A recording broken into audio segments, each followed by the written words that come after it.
Con este trabajo nos sumergimos en un nuevo sentido, el del gusto, y para ello deberíamos aceptar que saborear la vida, la pequeña vida de nuestros días, no es lo mismo que saborear la vida que procede del propósito que surge de nuestro aspecto más elevado, del propósito divino en cada uno de nosotros. Ello implica una sutil pero fundamental e importante diferencia.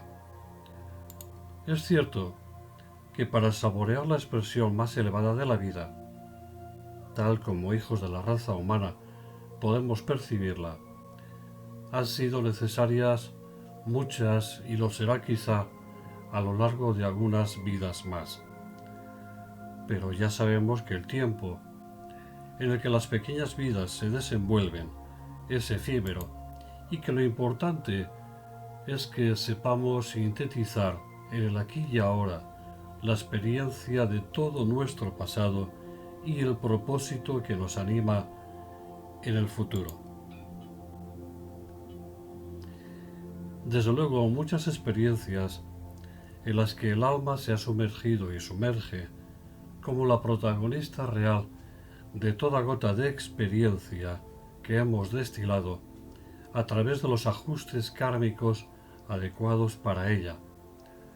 Sin embargo, es bien cierto que nuestra personalidad, tu personalidad, debe reconocer que tan solo es protagonista de tu historia cuando, velada por la materia y la ignorancia, se cree la dueña de tus pasos, sean en la dirección que sean, ya bien adentrándose en la dureza de los tiempos que le toque vivir, así como las utilidades de los mundos etéreos que te permita percibir.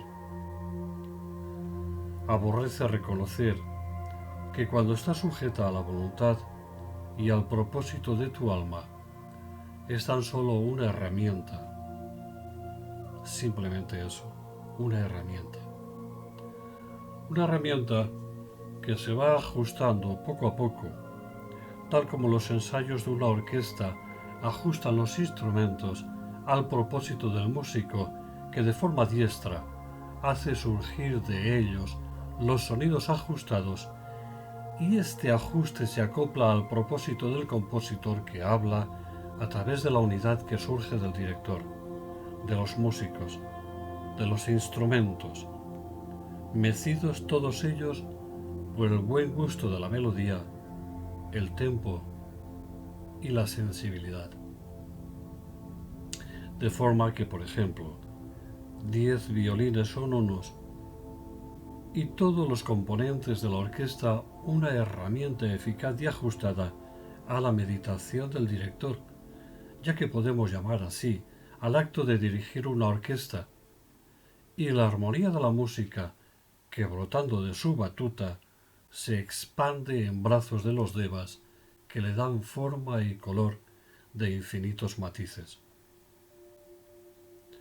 Todos hemos asistido con mayor o menor frecuencia a un concierto de música clásica en algún recinto apropiado, o simplemente nos hemos relajado en nuestras casas escuchando esta u otra obra musical. Y sabemos que siempre hay una música, una melodía, que aderezada al propio gusto, inspira en nuestro ánimo, en nuestra visión de la vida, una atracción determinada, una inclinación, un cierto gusto por determinadas vibraciones. Vibraciones que son la réplica en octavas más bajas de las vibraciones con las que se deleita el alma.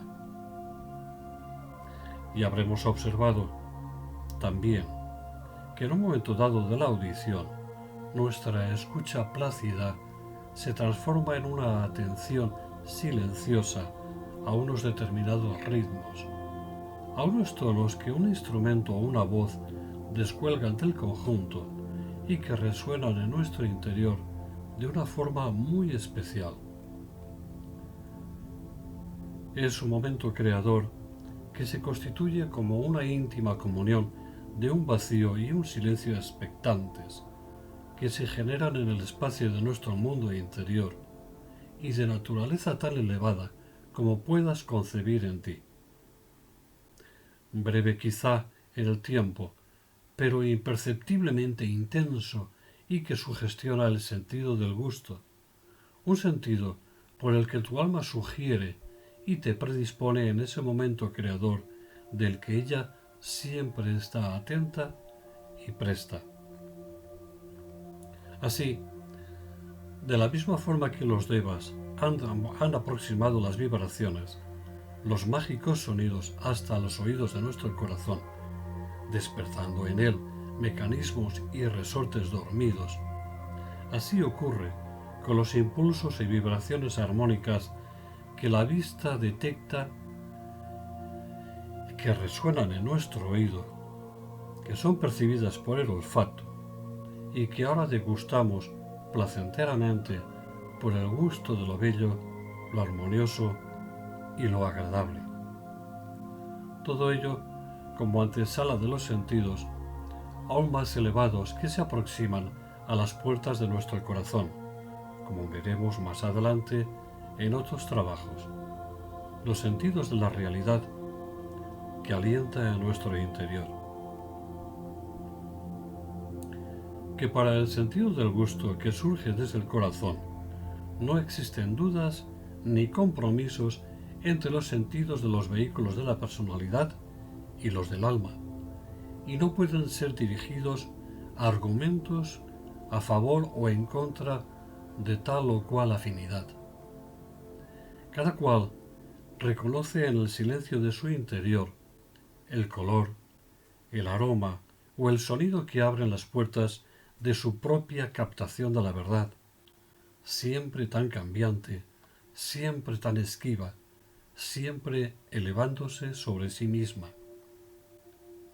Tú mismo, y nadie mejor que tú, reconoce aquella clave, aquella chispa que suscita el gusto por la sencillez y la delicadeza de los que tu alma se recubre.